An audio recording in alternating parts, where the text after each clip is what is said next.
Menjelang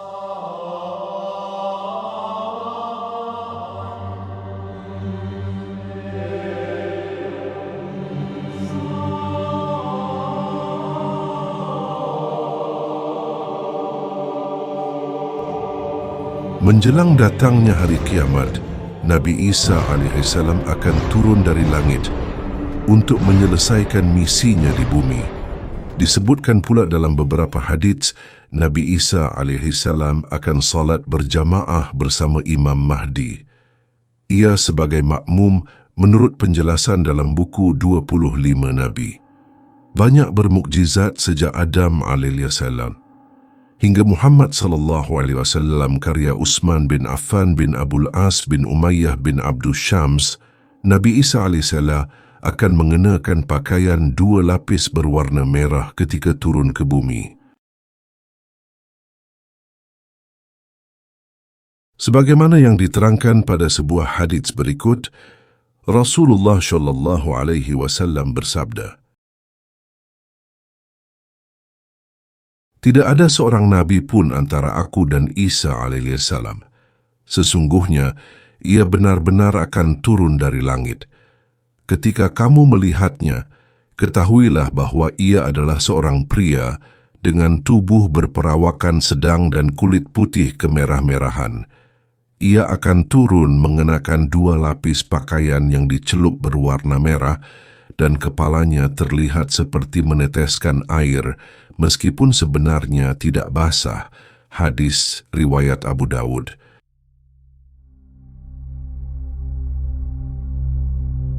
Kisah Imam Mahdi yang menjadi imam solat Nabi Isa pada hari kiamat dijelaskan dalam hadis yang diriwayatkan Imam Muslim dan Imam Ahmad. Rasulullah SAW bersabda, "Sekelompok dari umatku akan tetap berperang dalam kebenaran secara terang-terangan sampai hari kiamat, sehingga turunlah Isa bin Maryam. Maka berkatalah pemimpin mereka, Al-Mahdi, 'Kemarilah dan imamilah solat kami.' Ia menjawab, 'Tidak. Sesungguhnya sebagian kamu adalah sebagai pemimpin terhadap sebagian yang lain, sebagai suatu kemuliaan yang diberikan Allah kepada umat ini, umat Islam." Hadis riwayat Muslim dan Ahmad.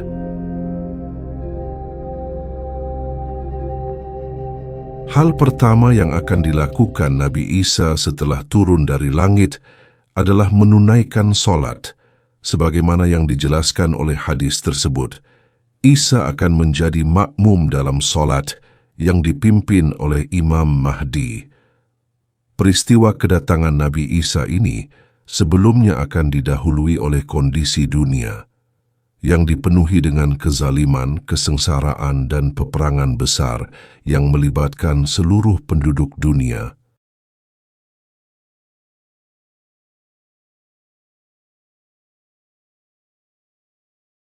Pada saat itu, seorang pemimpin Muslim, Al-Mahdi, akan berhadapan dengan Dajjal yang telah menyebarkan fitnah di kalangan umat Islam.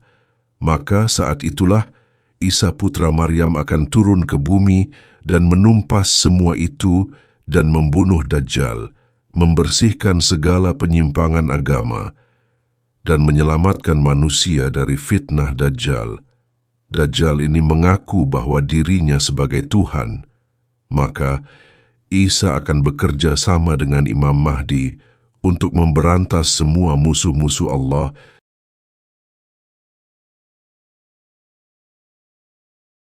Assalamualaikum sahabat beriman, salam sejahtera. Untuk kita semua semoga selalu dalam lindungan Allah Subhanahu wa Ta'ala. Dan tak lupa solawat salam kita panjatkan kepada Nabi kita, Rasulullah Sallallahu Alaihi Wasallam. Sebab hanya kepada beliaulah kita semua, umat Muslim, mendambakan syafaatnya.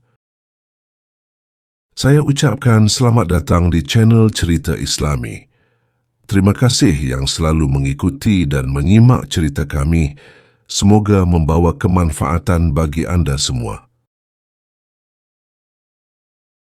Turunnya Nabi Isa AS ke bumi. untuk menyerukan manusia agar mengikuti ajaran Rasulullah Shallallahu Alaihi Wasallam. Bahkan disebutkan dalam sebuah hadits bahwa hal pertama yang dilakukan Nabi Isa alaihissalam setelah turun dari langit ialah menunaikan salat. Rasulullah Shallallahu Alaihi Wasallam bersabda, "Sekelompok dari umatku akan terus berperang demi kebenaran secara terang-terangan hingga hari kiamat.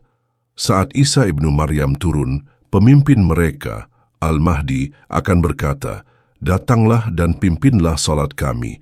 Namun Isa akan menjawab, 'Tidak, sesungguhnya sebagian dari kalian adalah pemimpin bagi sebagian yang lain sebagai kehormatan yang diberikan Allah kepada umat ini, umat Islam.'"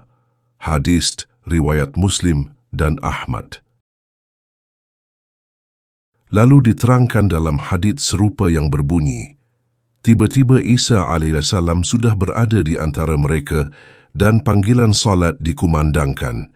Kemudian seseorang berkata kepadanya, "Majulah dan pimpinlah salat, wahai ruh Allah." Isa menjawab, "Biarlah pemimpin kalian yang maju dan mengimami salat." HR Muslim and Ahmad. Kedua hadits tersebut menunjukkan bahwa Nabi Isa alaihissalam menolak menjadi imam salat dan mempersilahkan Imam Mahdi memimpin salat karena kemuliaan yang diberikan Allah Subhanahu wa taala kepadanya.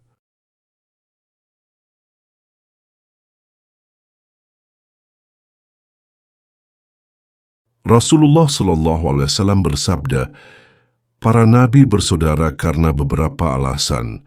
Agama mereka sama, tetapi ibu mereka berbeda-beda. Aku adalah orang yang lebih berhak bersaudara dengan Isa bin Maryam, karena tidak ada nabi di antara aku dan ia akan turun. Jika kalian melihatnya, kenalilah bahwa ia memiliki tubuh sedang, kulitnya kemerah-merahan, berambut lurus, seolah-olah kepalanya meneteskan air meskipun tidak basah, dan mengenakan pakaian berwarna kekuning-kuningan. Ia akan menghancurkan salib, memusnahkan babi, menghapuskan pajak, dan mengajak orang masuk agama Islam." Pada zaman Isa, Allah akan menghapuskan semua agama selain Islam. Ia juga akan membunuh Al-Masih Dajjal. Dunia akan menjadi aman dan tentram sehingga unta bisa hidup berdampingan dengan singa, harimau dengan sapi, serigala dengan domba, dan anak-anak bisa bermain dengan ular tanpa bahaya. Isa akan tinggal di bumi selama 40 tahun sebelum meninggal dan umat muslim akan menyalati jenazahnya. Hadis riwayat Ahmad dalam musnadnya. Wallahu a'lam.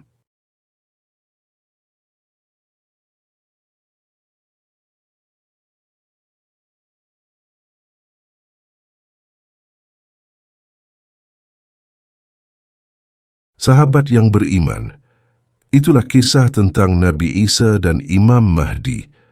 Apa yang saya sampaikan berdasarkan hadits, mudah-mudahan bermanfaat. Maaf, apabila ada salah kata, kebenaran mutlak milik Allah Subhanahu wa Ta'ala. Saya akhiri, wassalamualaikum warahmatullahi wabarakatuh.